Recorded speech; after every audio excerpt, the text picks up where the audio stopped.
Today's lesson in Going On to Maturity, Unit 3, God Gives Us Life, is Lesson 10, The End Times and Christ's Return. In our lesson today, we consider three questions.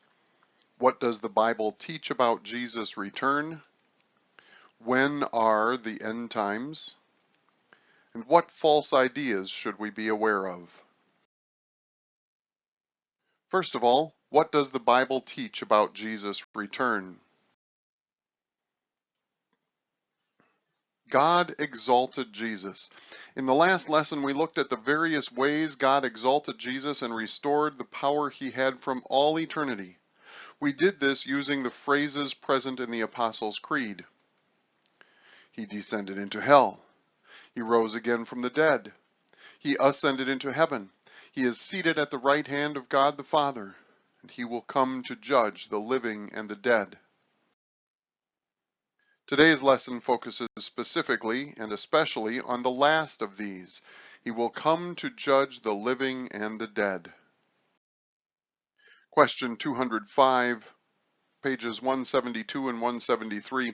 Why is Christ's judgment of the living and the dead also part of his exaltation? As we examine the fact that he will come to judge, we read passage 9:18, Matthew 25, verses 31 and 32. When the Son of Man comes in his glory, and all the angels with him, he will sit on his throne in heavenly glory. All the nations will be gathered before him. So we see that Jesus will come with all the glory of heaven to judge. Every eye will see him, no matter where on earth they might be. He will come to judge, and the trumpet will sound as Christ appears with the angels. So he will come to judge with all the glory of heaven. And as he comes, he will be accompanied by the angels. The dead will rise. The living will be transformed. The angels will separate believers from unbelievers. The believers will be welcomed to eternal life. The unbelievers will be condemned to eternal hell. And all this will happen in the twinkling of an eye. When will he come? Page 173, question 206 asks that very question. When will Christ come to judge the living and the dead? Matthew 24, verse 36, passage 966. No one knows about that day or hour, not even the angels in heaven nor the Son, but only the Father. If anyone says that they know when the end will come, they are lying, because Jesus tells us that no one knows. Catechism page 173, question 207. When does God want us to be ready for Christ's second coming? Matthew 24, verse 42 and 44, passage 967. Therefore keep watch, because you do not know on what day your Lord will come. So you must be ready, because the Son of Man will come at an hour when you do not expect him. Since no one knows exactly when the last day will come, we need to be prepared for Jesus' return at any time. The answer to the question, when will he come, is that no one knows. The Bible simply tells us he is coming soon. Secondly, we look at when are the end times. First of all, when do the end times start? Hebrews 9, verse 26, then Christ would have had to suffer many times since the creation of the world, but now he has appeared once for all at the end of the ages to do away with sin by the sacrifice of himself. The writer indicates that the end times has something to do with when Jesus came. And when is the end of the end times? 2 Peter 3, verse 10. But the day of the Lord will come like a thief. The heavens will disappear with a roar. The elements will be destroyed by fire, and the earth and everything in it will be laid bare. The heavens will disappear with a roar. The elements destroyed by fire, and the earth and everything in them will be laid bare. The end times, in other words, are the time between Jesus' ascension and his return. Really, the New Testament period is the end times.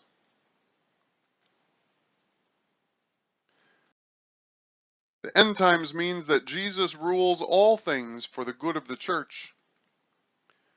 But his rule is hidden. It is hidden by suffering and evil. Those things Jesus calls the signs of the end when he speaks about the end times to his disciples. His rule is hidden by unfaithfulness. Jesus says the love of most will grow cold. His rule is hidden by antichrists and antichrist. When the Bible talks about antichrists and antichrist, it is important for us to understand the difference between the way English understands the word and Greek. The prefix anti in English means against, but the prefix anti in Greek means in place of. In other words, a little vocabulary, antichrist with the small letter a to start it, and the plural means any false teacher who denies who Jesus is or what he has done for us.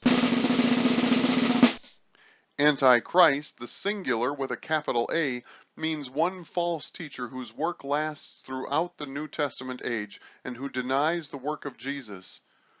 That is the papacy.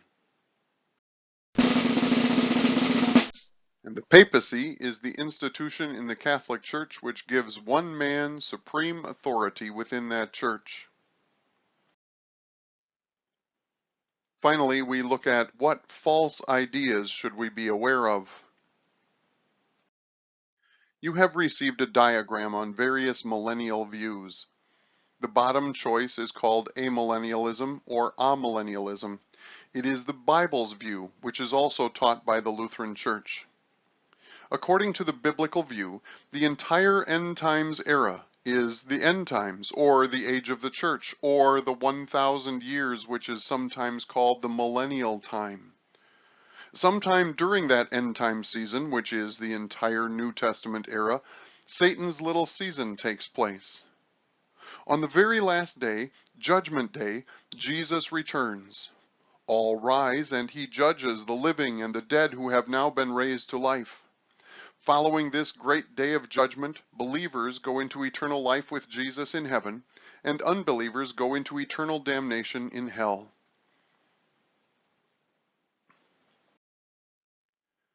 Various views on millennialism, or a 1,000-year time period, have developed throughout the years. None of them see the entire church age of the New Testament era as 1,000 years of the end times. As each developed, they put more and more things into this timeline, until you get to what is called dispensational premillennialism, which you see at the top of the millennialism handout. The whole concept of dispensational premillennialism was developed by reading the book of Revelation in a linear timeline fashion. Revelation is to be a look at the end times from various different perspectives. When Revelation is read that way, you get the correct amillennialism or amillennialism concept of the end times. For the dispensational premillennialist, the end times start with Jesus' secret return, when the just rise and the rapture takes place. Then they include the Great Tribulation. Armageddon, or some battle between good and evil, then takes place, and then comes the first judgment, and Jesus' visible return, which starts the millennium. Somewhere right before the last day, Satan's little season takes place, and then Jesus' return, where the evil rise and Jesus judges the world. Finally, eternal life begins with the believers going to eternity in heaven and the unbelievers going to eternity in hell. Remember to look carefully at the various different concepts of millennialism, and remember to focus on that bottom one, which is the Bible's concept of millennialism. This ends Lesson 10, The End Times and Christ's Return.